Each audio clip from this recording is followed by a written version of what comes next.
Sir ಗಾರ್ಲಿಂಗೌಡ ಅಂತೇಳಿ ಬಳ್ಳಾರಿಯಲ್ಲಿ ನಿನ್ನೆ ನಡೆದಿರ್ತಕ್ಕಂಥ ಅಹಿತಕರ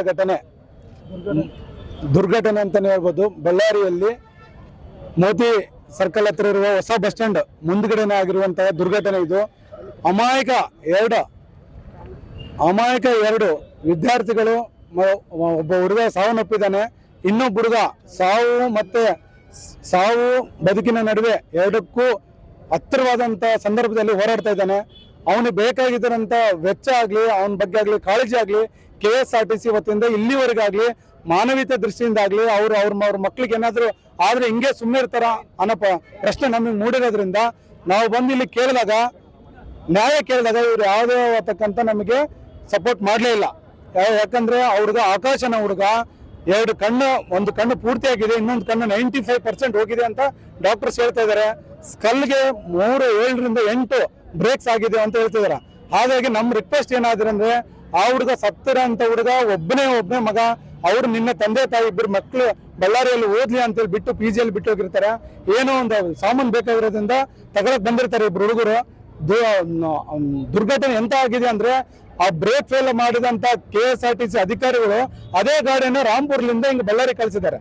ಆ ಗಾಡಿನೇ ನೀವು ವಿಡಿಯೋದಲ್ಲಿ ಎಲ್ಲಾದ್ರೂ CC ಕ್ಯಾಮ್ರಾದಲ್ಲಿ ನೋಡ್ಬೋದು.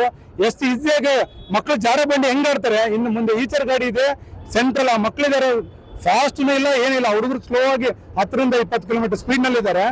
ಈ ಬಸ್ ಬಂದು ವೇಗವಾಗಿ ಬಂದು ಅಪ್ಪಚ್ಚಿ ಮಾಡಿದ್ರೆ ಒಬ್ಬ ಹುಡುಗ ಸ್ಪಾಟ್ ಅಲ್ಲೇ ಡೆತ್ ಆಗಿದ್ದಾನೆ, ಇನ್ನೊಬ್ಬ ಹುಡುಗ ಉಳಿತಾನ ಇಲ್ಲ ಗೊತ್ತಿಲ್ಲ. ನಮ್ಗೆ ಉಳಿಸ್ಕೋಬೇಕನ್ನೋದೇ ನಮ್ಮ ಪ್ರಯತ್ನ.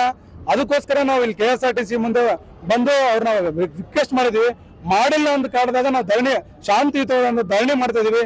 ಇಲ್ಲಿವರೆಗೂ ಶಾಂತಿಯುತವಾಗಿ ಮಾಡ್ತಾ ಇದೀವಿ. ದಯಮಾಡಿ ಗೌರ್ಮೆಂಟ್ ಆಗ್ಲಿ, ಕನ್ಸರ್ನ್ ರಾಮಲಿಂಗಾರೆಡ್ಡಿ ಅವರು ಸಾರಿಗೆ ಸಚಿವರಾಗ್ಲಿ, ಇವರು ಫ್ರೀ ಭಾಗ್ಯಗಳು ಎಲ್ಲರೂ ಕೊಟ್ಟಿದ್ದೀರಾ. ಬಡವರಿಗೆ ಎಷ್ಟಾಗಿದೆ ಹೆಲ್ಪ್ ಅಂದ್ರೆ ನಿಮ್ ಗೌರ್ಮೆಂಟ್ಗೆ ಗೊತ್ತಿರುತ್ತೆ.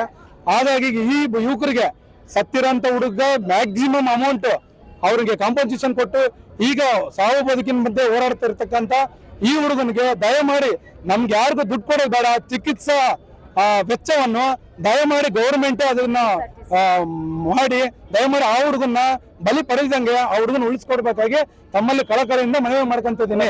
ಬಸ್ ಡ್ರೈವರ್ ಮಾಹಿತಿ ಕೊಟ್ಟಂತ ಪ್ರಕಾರ ನಾನ್ ಬಂದು ಇಂಟಿಮೇಷನ್ ಮಾಡಿದ್ದೀನಿ ಅಂತ ಒಂದು ಸ್ಲಿಪ್ ತೋರಿಸಿರ್ತಾನೆ. ಇಲ್ಲೆಲ್ಲರೂ ನೆರೆದಿರ್ತಕ್ಕಂಥ ಸಾರ್ವಜನಿಕರಿಗೆ ತೋರಿಸಿರ್ತಾನ. ನಂದೇನ್ ತಪ್ಪಿಲ್ಲ, ನಾನು ತಗೊಂಡೋಗಂತ ಹೇಳಿದ್ರು, ತಗೊಂಡ್ ಬಂದಿದ್ದೀನಿ. ಅಕಸ್ಮಾತ್ ಆಗಿದೆ, ನಂದು ತಪ್ಪಿದೆ ಅಂತೇಳಿ ಹುಡುಗ ಆ ಡ್ರೈವರ್ ಹೇಳಿದಾನಂತೆ. ನಾನು ಆ ಸ್ಪಾಟ್ ಅಲ್ಲಿ ಇರ್ಲಿಲ್ಲ, ನಮ್ಮ ಹುಡುಗರೆಲ್ಲ ಹೇಳ್ತಾ ಇದಾರ. ಹಾಗಾಗಿ ನಾವು ಡ್ರೈವರು ಇನ್ನೊಬ್ರು ಅನ್ನೋದಕ್ಕಿಂತ KSRTC ಇಂಥ ಬಸ್ನ ಡಕೋಟಿ ಬಸ್ಗಳನ್ನ ಹಿಂಗ್ ಬಿಟ್ಟು ಜನರ ಮೇಲೆ ಪ್ರಾಣಗಳೆಲ್ಲ ತಿಂತ ಇದ್ರೆ ಇನ್ನು ನಮ್ಗೆ ಫ್ರೀ ಬಸ್ ಕೊಟ್ಟು ಅದೆಲ್ಲ ವೇಸ್ಟ್ ಆಗ್ಬಿಡುತ್ತೆ. ದಯಮಾಡಿ ಸಚಿವರಿಗಾಗ್ಲಿ, ಶಾಸಕರಿಗಾಗ್ಲಿ, ಮುಖ್ಯಮಂತ್ರಿಗಳಿಗಾಗ್ಲಿ ನಾವು ಬೇಡ್ಕೊಳ್ಳೋದೇನಂತಂದ್ರೆ ಆ ಆಕಾಶನ ಹುಡುಗನ ದಯಮಾಡಿ ಬದುಕಿಸ್ಕೊಟ್ರಿ ಅನ್ನೋದು ನಮ್ಮ ಕಳಕಳಿಯ ಮನವಿ. ರವಿ ಮತ್ತು ಆಕಾಶನ ಹುಡುಗರು ಇಬ್ಬರಿಗೂ ನ್ಯಾಯ ಆಗ್ಲೇಬೇಕು. ಆಗಿಲ್ಲ ಅಂದ್ರೆ ಮುಂದಿನ ದಿನಗಳಲ್ಲಿ ಉಗ್ರವಾದಂತ ಹೋರಾಟ 100% ವಿತ್ ಪೇರೆಂಟ್ಸ್ ಕರ್ಕೊಂಡ್ಬಂದು ಹೋರಾಟ ಮಾಡ್ತೀವಿ. ಆ ಹುಡುಗನಿಗೆ ನಮ್ಗೆ ಏನಿಲ್ಲ ಗೌರ್ಮೆಂಟ್ KSRTC ಕಡೆಯಿಂದ ಆ ಹುಡುಗನಿಗೆ ಏನು ಚಿಕಿತ್ಸೆ ಇಮಿಡಿಯೇಟ್ ಆಗಿ ಅಲ್ಲಿ ಹೋಗ್ಬಿಟ್ಟು ನಮ್ಮ ತಂದೆ ತಾಯಿಯವರೆಲ್ಲ ಹತ್ಕೊಂತ ಅವ್ರಿಗೆ ಸಾವು ಬದುಕಿನ ಮೇಲೆ ಹೋಗ್ತಿದ್ದಾರೆ. ಹಾರ್ಟ್ ಅಟ್ಯಾಕ್ ಬಂದ್ಬಿಟ್ಟಿದೆ ಅವ್ರ ಅಮ್ಮನಿಗೆ ನಿನ್ನೆಯಿಂದ.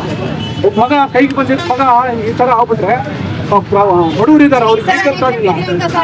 ಈ ತರ ನೆಗ್ಲೆಕ್ಟ್ ಆಗಿ ದಿನ ಒಬ್ರು ಸಾಯಿಸ್ಕೊಂತ ಹೋದ್ರೆ ನಿಮಗೆ ಮೊಹಮ್ಮದ್ ಸಾಹೇಬ್ರಿಗೆ ಎಲ್ಲ ಗೊತ್ತಿದೆ. ಬಳ್ಳಾರಿಯ ನಿರಂತರ ಸುದ್ದಿಗಾಗಿ ಬಳ್ಳಾರಿ ಬೆಳಗಾಯಿತು ಚಾನೆಲ್ನ ಸಬ್ಸ್ಕ್ರೈಬ್ ಮಾಡಿ ಹಾಗೂ ಬೆಲ್ ಐಕಾನ್ ಒತ್ತಿ.